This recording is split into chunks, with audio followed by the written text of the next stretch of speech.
This is Merle Becker, and I'm Phil Becker. How are you? Not bad for a Monday. This isn't Monday, Phil. Well, no wonder it's so good. And you're holding a bag of beans in your hand. Tell me about it. This is 8-ounce ground Of? Iconi Plantation coffee. Okay. You can redo this anytime you want. So I assume there's some relationship between you and the Iconi Plantation. Yes, we go back many years, and this is from my wife's great-grandparents back in 1894. So they started the plantation? Yes, they did, and they were the first ones to bring it into the Ka'u area. Ka'u is the district of Ka'u, and so they were the first ones to bring coffee into that area. And that's on the Big Island? That's on the Big Island, and we're located on what they call the Cane Hall Road, which connects Pahala and a little town called Na'alehu. And in the olden days, they used to have cane up there, and that's why it's called the Cane Hall Road, because they take the cane off the fields and take it down to the processing plants. And her great-grandfather started with 8 acres of coffee and found out that it grew very well, and so he continued on with it. And so that's where we are today. Okay, and you have how many acres now? We have 150 acres total.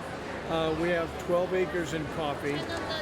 She has 22 horses, and we have 150 head of cattle, but we concentrate on the coffee part of it.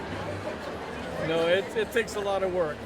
It's not just picking time, which is normally from September to April. That's when you pick. The other time of the year, you trim the trees, you prune them, you do everything to keep the trees healthy.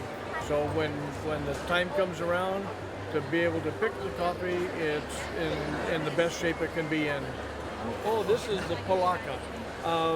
Glad you asked. In the olden days, the workers out in the field used to wear a Palaka shirt, although it wasn't purple, but it's so durable. That's why they wore the Palaka shirt. Okay. And since we have the purple bags in our coffee, we decided to get purple Palaka shirts to match. So people remember us as the purple coffee people. So, because we're the only ones that we know of that have got coffee in the purple bags. Yeah, it wasn't that good, so I think I like it.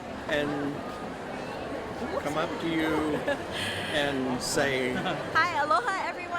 It's Erin here at Shokolea. I'm the owner and really proud to represent an amazing team here in Hawaii. Shokolea is on a mission of bringing peace to our world, one chocolate at a time. We're a local-based chocolate company. We make everything fresh by hand right behind our shop in Manoa Valley. You can come check us out. We use a blend of European and Hawaiian chocolate.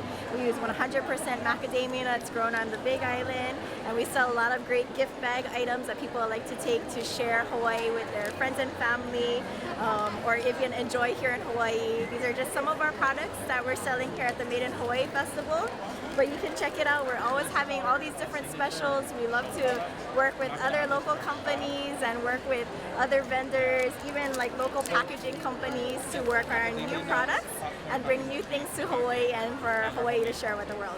So we use a blend of European and Hawaiian chocolate. Our Hawaiian chocolate is actually grown on the North Shore, and we love to support local businesses because here in Hawaii, we're one of the only states, or we're the only state in the U.S. that can grow cacao. So it is a growing industry. We hope to see more of that here on the islands because we're ready to make more chocolate. So I have a fantastic team. We have 6 full-time employees, 11 part-time employees, and just thank you for supporting local. So we do the finished product, yeah? So after the chocolate is grown and processed, then we get the finished chocolate and then we enrobe it in macadamia nuts and we make truffles and the mango. So that varies depending on the product. So our truffles can take anywhere from 1 week to do 1 round, from the shell to the filling, to fill the shell, and then to cap it all off. So Enrobing is one of my favorite words for candy. what? Enrobing. Yeah? Tell me what it means. Enrobing? Yeah, Cover in people may chocolate. never have heard of enrobing. Yeah, just covering something in chocolate. That's never got asked that question before. Okay.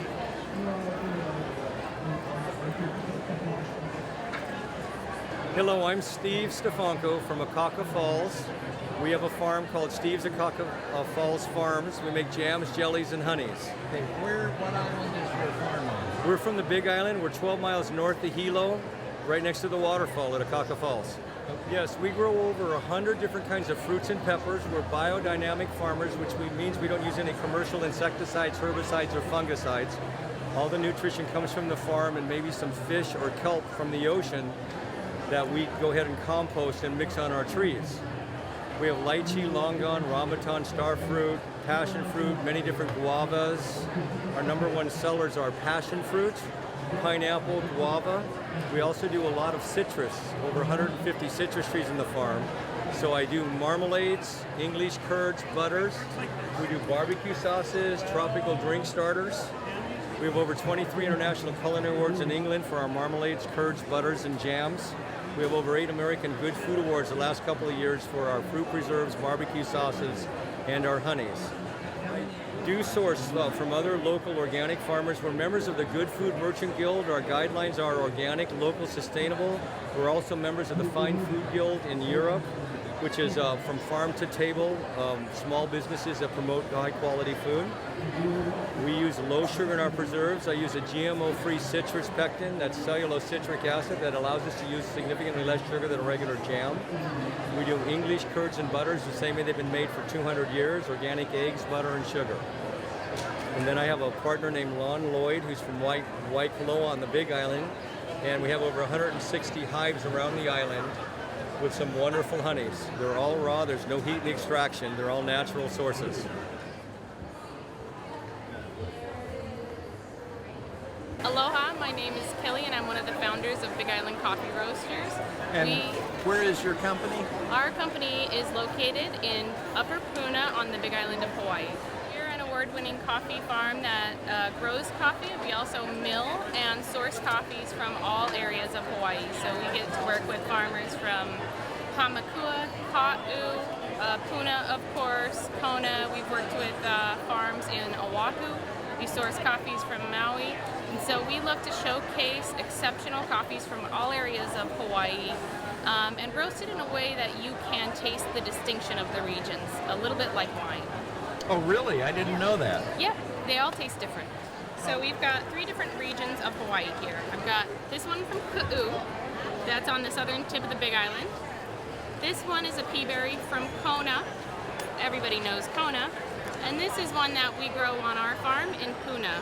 So each of these will taste a little bit different. On our land in Puna, we grow our coffee over the Cazimura cave system, which is one of the longest caves in the world. And the roots of our coffee trees go into the cave system. And one day we were hiking around in that cave system and we drank some of the water that had been filtered through that, and we realized that it tasted a lot like our coffee.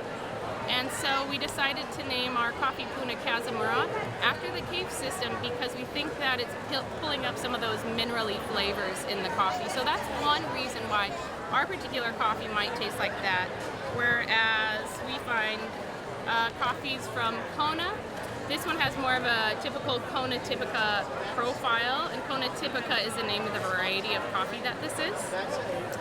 It will be a little bit more caramely and chocolatey and balanced, whereas ours is going to be more minerally and winey and a bit like sandalwood. Ka'u coffees have a bright citric acidity a lot of times, and sometimes tones of berry. They all taste quite different, and so you can almost match your preferences with the product that the coffee that you want. Yeah, we work with about 20 to 25 farms from around Hawaii. And do you know what their average size is? Well, it depends on the area. In Kona, it's around 10 acres. We also work with farms that are closer to 40 acres as well. Some of our farmers in Hamakua are around 5. In Ka'u, they can be anywhere between 5 and 20, but most farms in Puna are around 3 acres. We actually buy coffees in their raw state, so that's parchment. We purchase coffees in the most raw form that we can, which is parchment, and then when we're preparing to roast them, we mill the coffee, and then we grade the coffee, and that basically takes out size-related defects and sorts the coffee into its respective shape. And from there we roast it, and then it ships directly to the customer the next day after roasting. So we don't keep any roasted inventory on hand, we just ship right after it's roasted. So it looks like chocolate, there's no chocolate in it. This one is made with Ka'u coffee and 5 natural organic ingredients, and this one is made with Maui coffee and a little bit of sea salt. So what we're trying to do here is provide something that visitors to Hawaii can take with them that is coffee and easier for them to consume.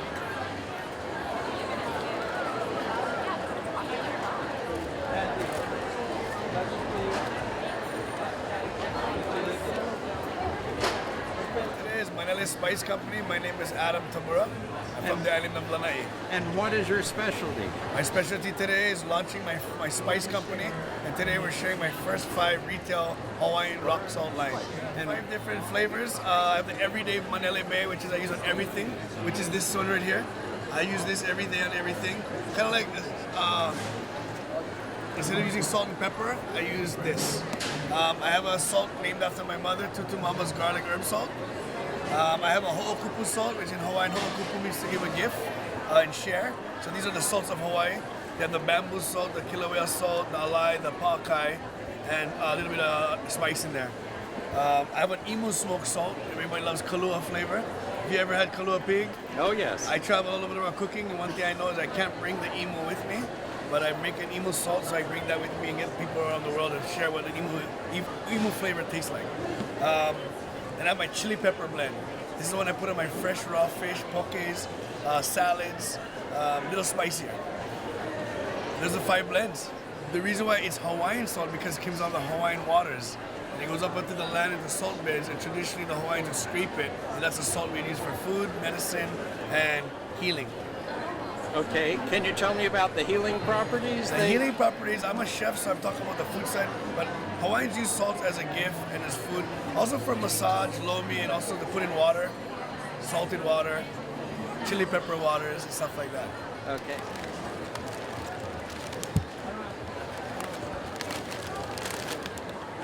You want to be in the picture? I'm Glenn Fukuda, the Director of Sales and Marketing.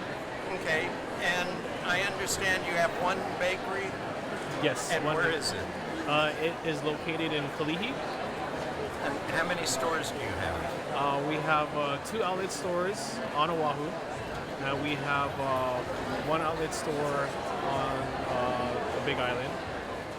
And these are actually our newest breads right here. This is our Artisan Fresh.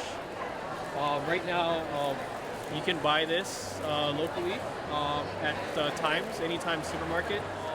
We supply several restaurants, institutions, schools, and we distribute and sell to all 2 major markets. And do you know how many employees Love's has? We have a little over 350 employees. I got some right here, so just let me know which